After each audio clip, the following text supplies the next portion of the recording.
What up, folks? We back with the hottest indie titles to grace us this March. But first, let's hit the news desk. The definitive edition of Ori and the Blind Forest has been released for Xbox One, but the PC version has been delayed to an unspecified date. The definitive edition comes packed with new areas, new abilities, new story sequences, and different modes of difficulty. For those who already own Ori, the definitive edition can be bought as a $5 upgrade. One of our 50 best upcoming indies of 2016, Thumper, will now launch on PlayStation VR as well as PS4 and PC. Battle Chasers Night War has secured additional funding from Nordic Games, allowing the game to reach some of its stretch goals it missed whilst on Kickstarter. Some of these elusive goals include a new area, more 2D animation, and voice acting. Ultimate Chicken Horse is competitive Super Mario Maker. Blockhood is a compact urban neighborhood simulator. Ty the Tasmanian Tiger is being revived on Steam Early Access. Sheltered is challenging survival management post-apocalypse. Out of Brazil, Alendo de Herói is a classic platformer sung completely in Portuguese. And lastly, Gremlins Inc. combines greedy unilateral gremlins with strategy and board games.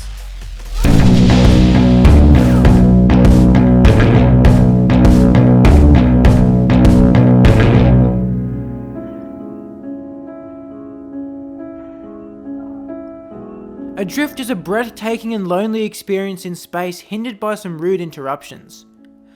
The game is a walking simulator, or in this case, more of a floating in space simulator. It's kind of like playing Gravity or The Martian instead of watching them. That's pretty cool. The visuals are amazing, constantly stimulating your experience and adding an incredible level of reality. We can only assume this will be amplified in the VR version. The narrative does well to support the spectacle. From the very start you're in trouble. Your space station is destroyed, you have no memory of what transpired, and your oxygen levels are waning. The action only rises from there, making survival an engrossing and emotional task. It really all sounds great, but there are some misfires that draw you away from the amazingness. The compass and navigation are beyond annoying, the voice acting feels horribly fake. For any looking for gameplay depth and intriguing mechanics, there are none to find. Adrift is 100% walking simulator. It certainly has its faults, but ultimately, Adrift's strengths outshine them.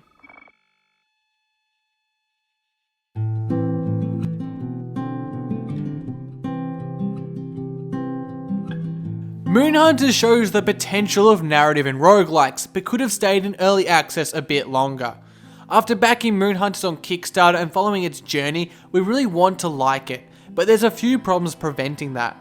The game is full of interesting characters, lore, and amazing abilities like talking to animals. But to really uncover that stuff, you need to invest time, and that becomes an arduous kind of task. Our biggest gripe in the beta was the combat. To be fair, it has been improved, but it still plays out like a mad scramble. The controls for attacks feel imprecise, and enemies glitch out. Boars in particular like to get stuck ramming against a wall. Personality traits feel arbitrarily tacked on as well, and it creates a disconnect between the character you're trying to create in your head and the one on the screen. We've focused on the negatives here with Moonhunters, but that's because we had such high expectations for it. The game is still getting updated, and the PS4 release is in the works, so hopefully things can continue to improve.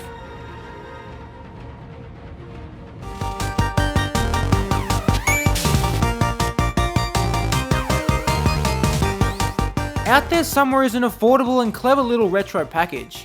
What makes this platformer come puzzle and nifty is its teleport gun, which allows you to shoot a bullet and then travel to where it goes. Much like the Doctor's sonic screwdriver, it's the tool for every job, whether that be zapping through a waterfall of lava or jumping a gap. Things get a lot more crazy and creative than that, but we'll leave them as surprises for you to uncover.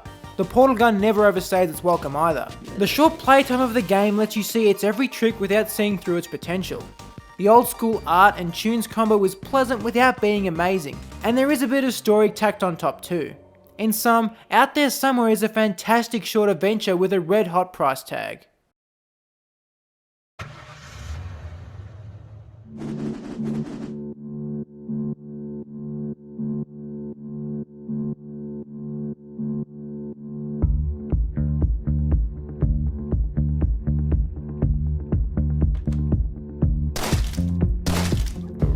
Risk of Rain creators deliver again with merciless assassination game Deadbolt. This time last year, a leaked demo showed Deadbolt had promise, but the final product confirms it. Deadbolt plays a bit like Hotline Miami, but more like Not a Hero and even more like Gunpoint. Playing as the Grim Reaper, you must take out rooms with clinical and precise stealth. There is no room for error and zero chance of escape. By turning into smoke, you can travel through vents, easily the coolest part of the game. As earlier alluded to, the game is unforgiving, something Risk of Rain fans should be familiar with. There's also just as much detail and pizzazz in the sprites and animations. Developer Hoopu Games have a proven ability to take 2D art to a new level. Deadbolt is a chilling, challenging, and overall cracking stealth game.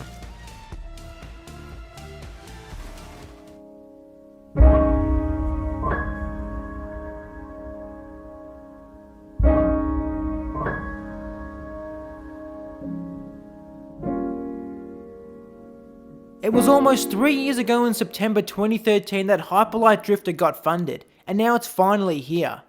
Well, at least for those of us on PC. The console releases will be coming later this year.